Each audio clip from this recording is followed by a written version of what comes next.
waiting at that gift.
These guys will shoot you through if you get too close.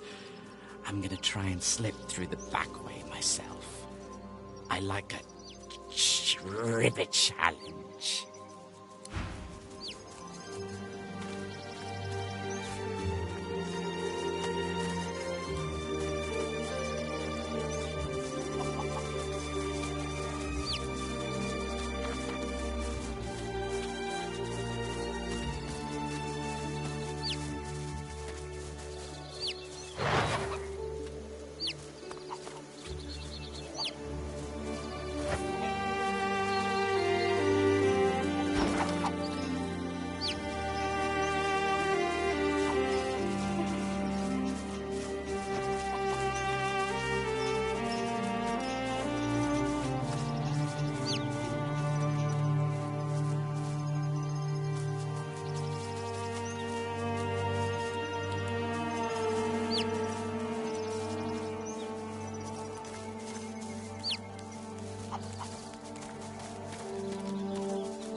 Go no further. We are at ritual. Do not disturb us. Wood to wood, birth to birth.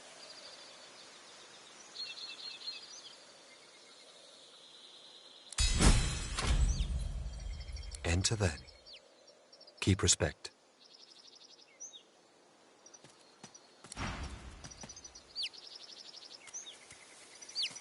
Blood to blood, earth to earth. 3 battle-weary elven warriors make ritual over the body of a fallen comrade.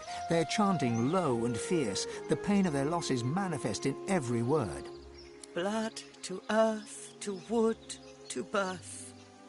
The blood of Sarius to this earth.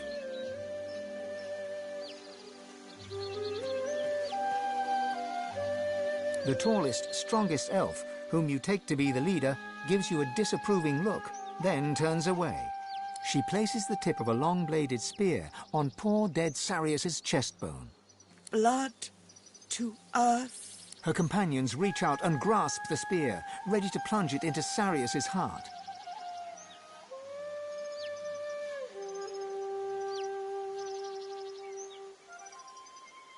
Blood to earth. Together you plunge the blade deep into Sarius's heart, then twist it 3 times, as is the custom. Blood flows freely to the ground, and Sarius's heart lies neatly cut in 4. Blood to blood. Each warrior plucks a piece of heart and places it in their mouth. Chewing solemnly, their leader looks to you to see what you will do. Saria's memories flood you. A warrior proud and true, you fight the lone wolves at the sawmill for Sahala, your scion, and for the future of all the elves, or all that still remain. But the fight goes ill. You and Tova draw fire that your friends may flee. You die in Tova's arms. With the barest blink, Tova accepts your good wishes, then turns back to the corpse. Sarius is a warrior, proud and true. Blood to blood, earth to earth, wood to wood, birth to birth. Sarius becomes his tree. May Sarius take root. The elves pick Sarius's bloody corpse from the ground. Tova looks to you. Then, after a moment's thought, indicates for you to help. Together you send Sarius to his final resting place. His corpse rolls to a stop at the bottom of the pit. The elven leader stands and stares at her fallen comrade.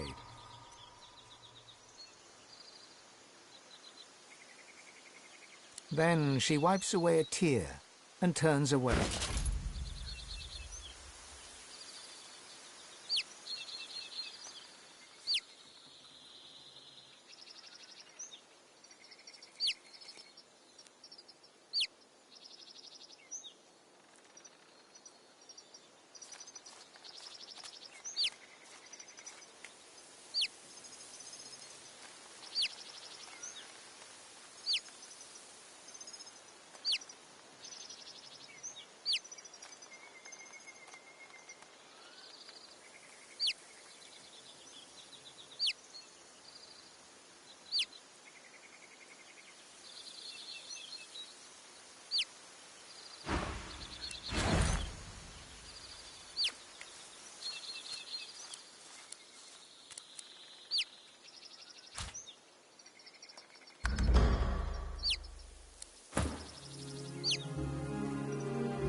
Find that wound that it does not fester.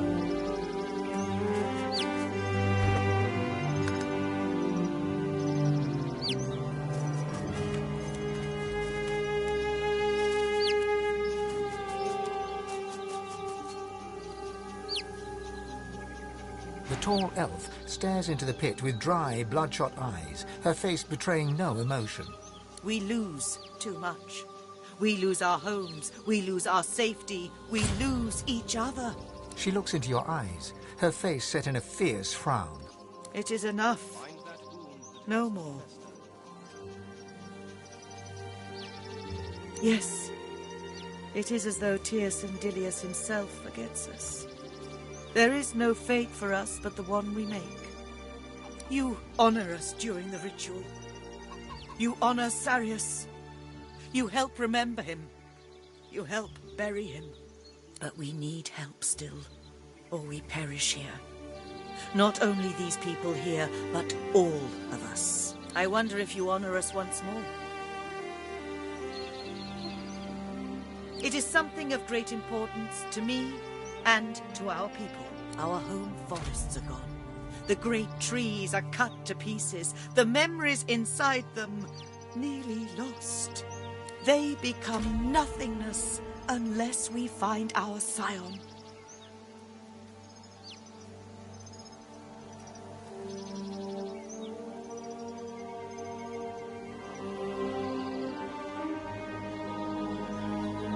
Not lost, taken. All our memories, everything the ancestor trees knew, our seed for the future, stolen from us. She is... Her voice catches in her throat. She is my daughter. Her name is Sahela, and she is taken from us. That is why we come here. That is why we lose Sarius, to find her. If she is lost, if our scion is lost, all our people are lost. She is everything. Her eyes narrow, her fists clench, and her mouth tightens to a thin line. Do you know the lone wolves? Yes, savage is just right. They care for gold, not life. Sahela is taken to Fort Joy, but she is strong. She is calm. She sees so much, too much for one so young. We come here to get her back, to bring her home. She is everything to me. She is everything to us. Find that wound that it does not fester.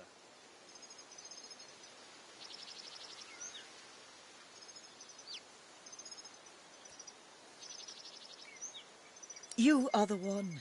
We come because of you. I thank you. But the lone wolves take her before we are there. You speak to her.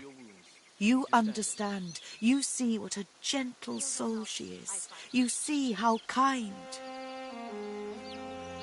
She is not only a scion, but a precious child. She cannot be lost. You honor us. I fear it is impossible for one of my kind to enter their base. They know we are here. They expect us. But you have been away from the tribes. It is in your speech. It is in the way you walk. Perhaps you have a chance still. She is taken by their leader, a savage man named Roost Anlon. I do not know why, but I know she must return to me. If I lose her, I cannot lose her. We plan another assault. We cannot give up. It is better for us all to die than for Sahela to be lost. I only hope perhaps you find her before then. Good luck. I see the good in you. You may see the good in me, even injured. I fight. I do not win, and I do not die. It is this way from the moment we left our homeland. From the moment the mists of death descend. Sarius dies, but Sarius' tree is born. A homeland may arise once more if all is well. For this, we fight. We fight for our lives as we fight all our lives. We fight the black ring on the side of the divine, but Lucian betrays us. Lucian sends us to our deaths. And so we fight and fight again. And fight until the moment where we find our home once more.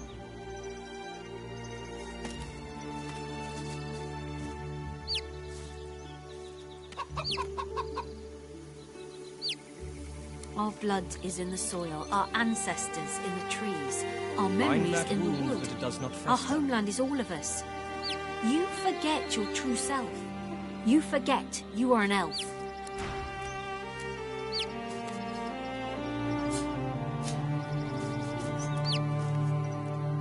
I see the good in you. We are in ritual for our comrade Sarius, dead at the hand of a lone wolf. If you would talk of lone wolves, you must talk to Tova.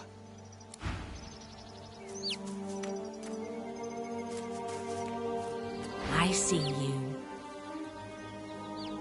Worry not. The wound tells the eye a lie. In truth, the pain is not so bad. The lone wolf in the mill, who cuts me so, has luck upon his side. If his tree may grow, perhaps he may find rest. The shaman knows about these things, not I. Tova is our hope. I see you. The ritual is complete. Sarius is inside us. The elf is Sarius. He dies in battle against lone wolves. Our ritual honors him and hastens his return as an ancestor tree.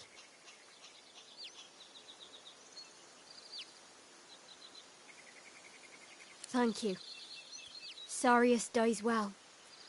We have little, but what we have we may trade. Fair bargain. I see you. I see the good in you.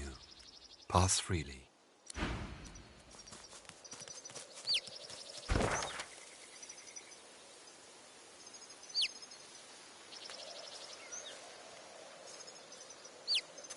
Once all are well, once more we take the mill. And kill the lone wolves all. Yes.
Four deer stand in formation near a crumbling altar. Three stags, fawn-coloured and hearty, gaze cloudy-eyed at a great black skeleton glowing an eerie green.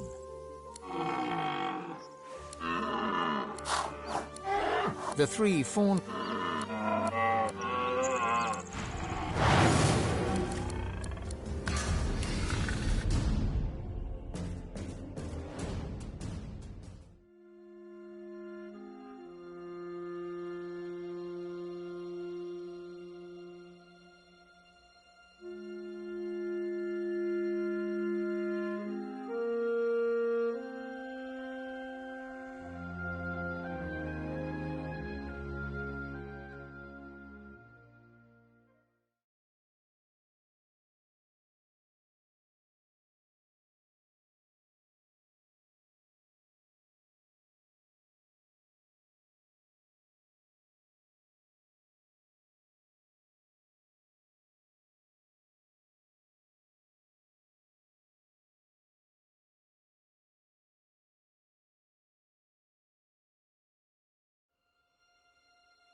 4 deer stand in formation near a crumbling altar.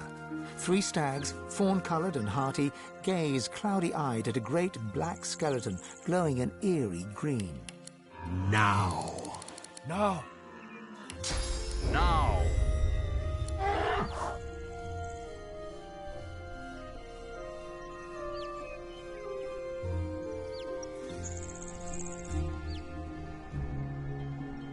We rise.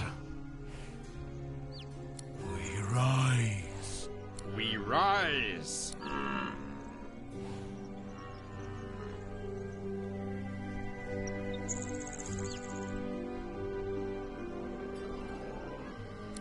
And we destroy. And we destroy. And we destroy. The 4 deer suddenly fall silent and stand stock still. The void-woken deer turns its head to you, great antlers glowing in the dappled shade. Eat its eyes.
The ancient altar, before which the deer crowded, sits stark in the dappled forest light.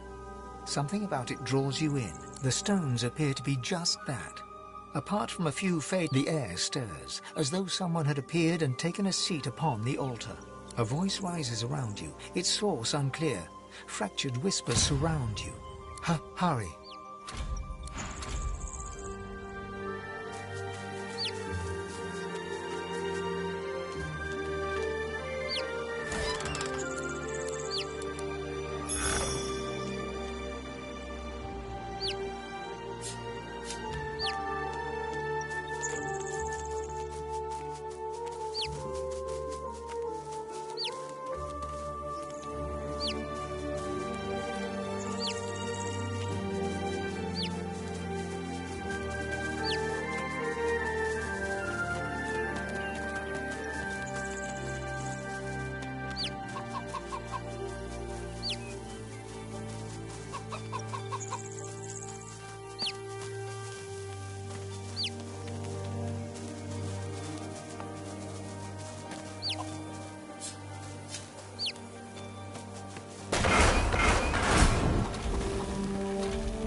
The ancient altar, the air stirs. A voice rises.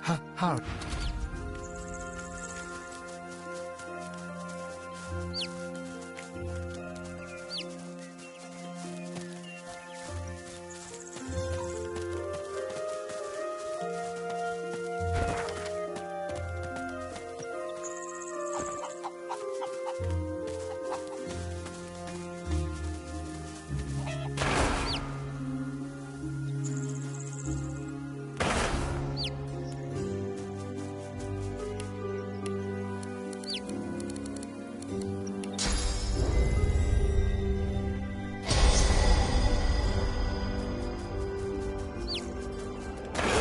Voidwoken. The stink upsets me, and I don't know why.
Within the stone garden's walls, peace be thy immortal fortune, relieved of toil, free of indignity, until thou art called to serve.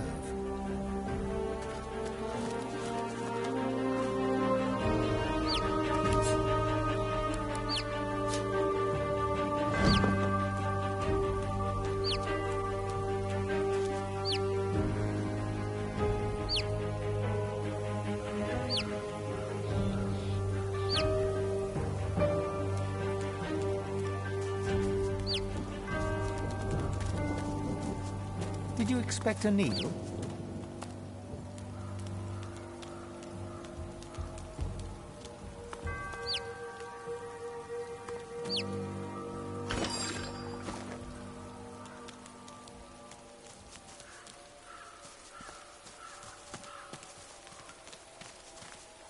As you reach to push open the heavy door, the coils and whirls of engraved wood dance into a new pattern. The semblance of a face arises. A face that seems to look right through you. Why are you here? Tell me, and mind that you tell me true.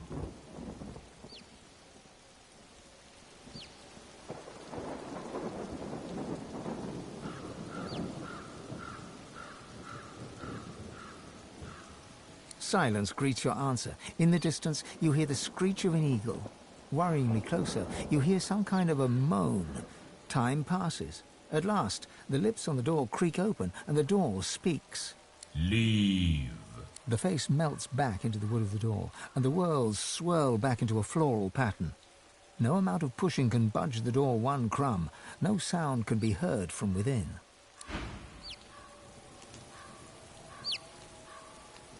As you approach the door again... Are you ready to tell the truth this time? Why are you here? Tell me, and mind that you tell me true.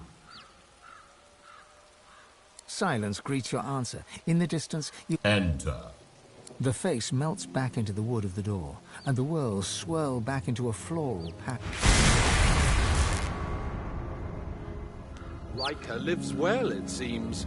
Pity the location's so undesirable. The servant grumbles.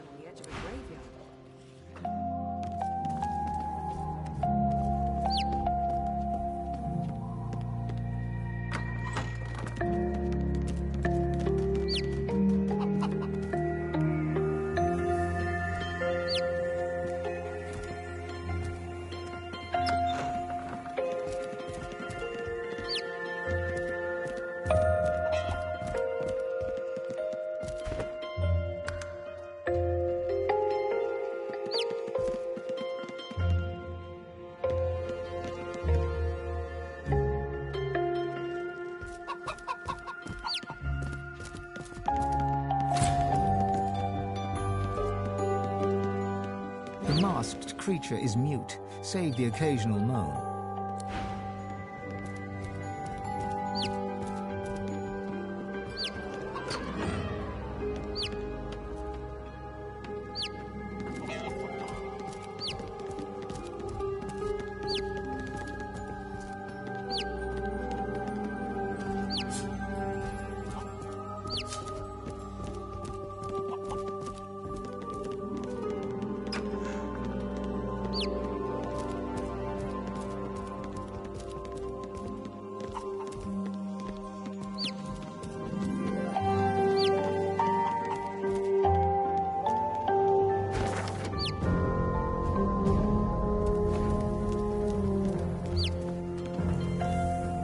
The dusty staircase leads to another hatch, which is blocked tight. As you push, it budges slightly, and some sand drifts onto the floor from the other side. Straining and grunting, your strength just about manages to nudge open the hatch.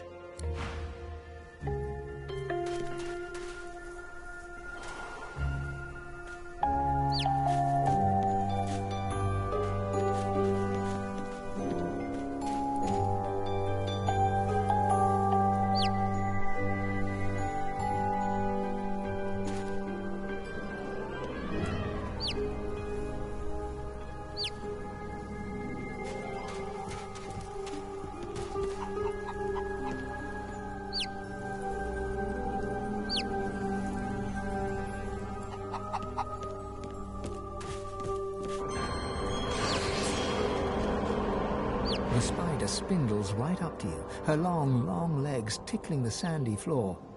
A malevolent intelligence gleams forth from 8 beady eyes. She opens her mouth, hissing at you.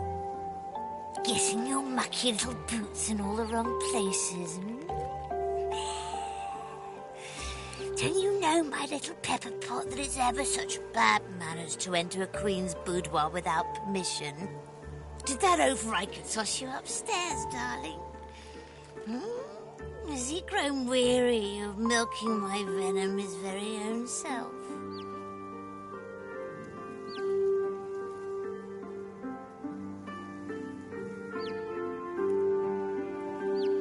Oh, precious. You walk in his own home and you know him not. Wouldn't I like to be a fly on the wall when he catches you in his web? Her laugh is blood-curdling, like offal being strained through a sewer grate. You have time for a little story, then? With nobody here but us stuck flies, let me spin you a tale. Long, long ago, many years before you were born, my little brood pudding, I was born in a desert land far from here. And stolen. I was stolen from my own queen as an unhatched egg. Barely anything do I remember of these days, hearing all from deep within an egg, seeing only through the filmy veil of my silken sack. But there is one thing I remember well, and that is the very first hunger pang, my tasty petal. That feeling, oh, so familiar, echoes within me now. I was quite enjoying our little chat, but nature is nature, sugar plum. I hunger. Can I hear my princelings blubbering in their loving cocoons? Time for us to feast.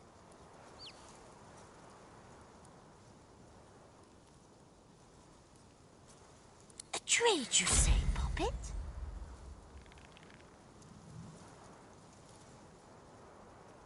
Let Mama see what you have to offer.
trick me?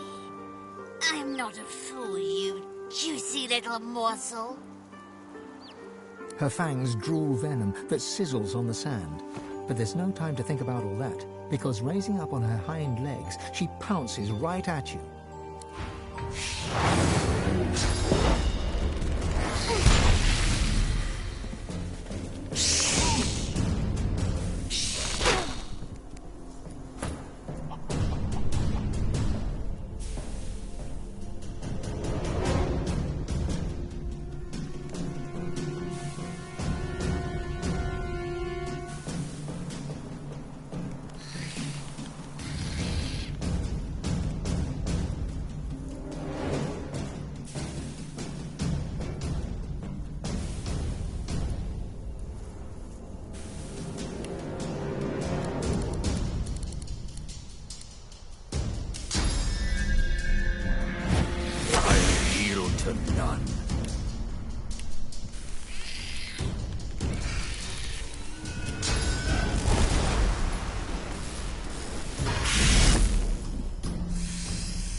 How's my favorite god woken?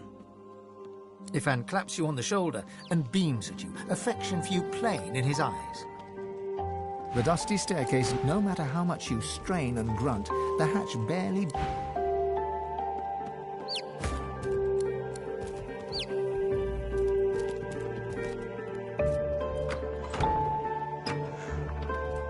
The dusty staircase, no matter how much you...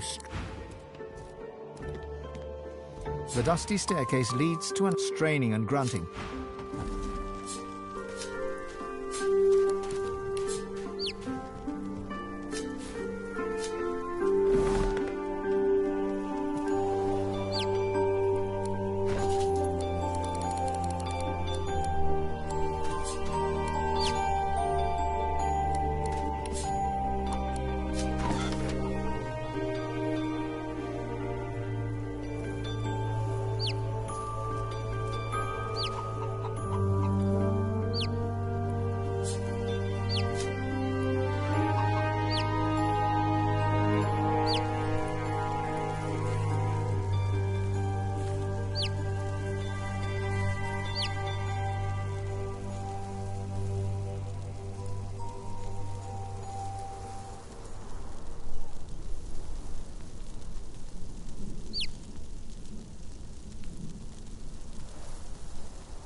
The spider spindles right up. Guessing you're mucky. You did that over. I could toss you upstairs, darling. Oh, precious. Her laugh is You have long, barely anything. That feeling. Oh, so familiar. Echo, a trade, you say, Poppet? Let Mama see what you have to offer.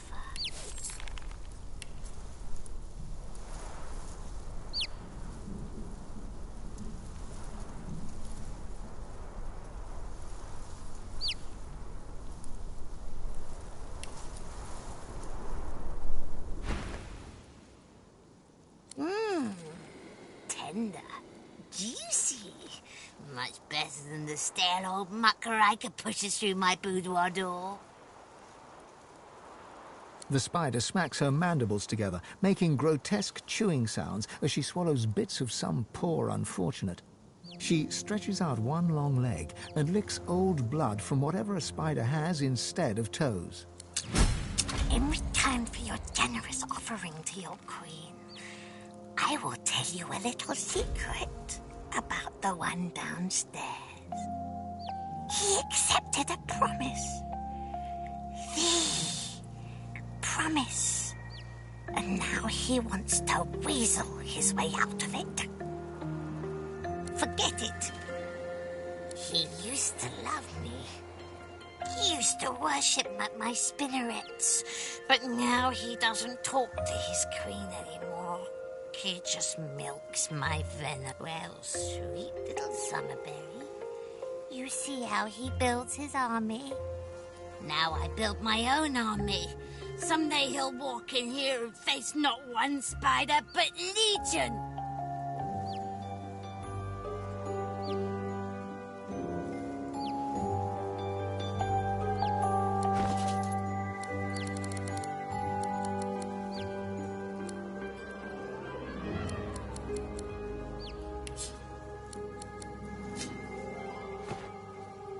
Maybe angel eyes? Bring me 3 more hunks of meat for my princelings, my sweet, my precious, and I will give you something. Something handmade by yours truly.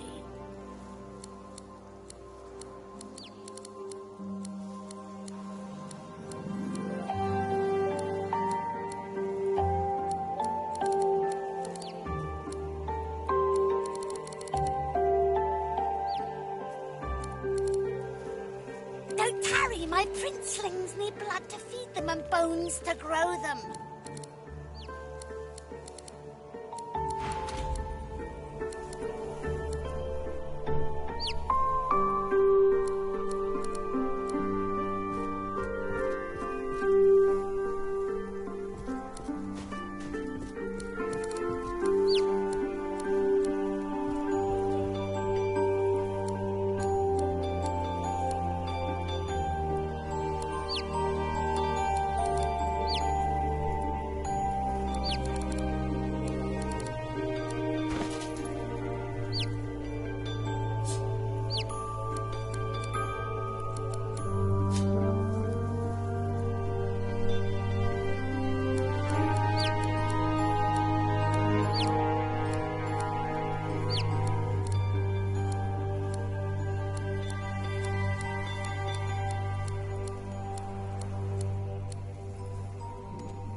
was killed quite mercilessly by a young companion, a trader. The young man wanted to seize his business.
I'm fading.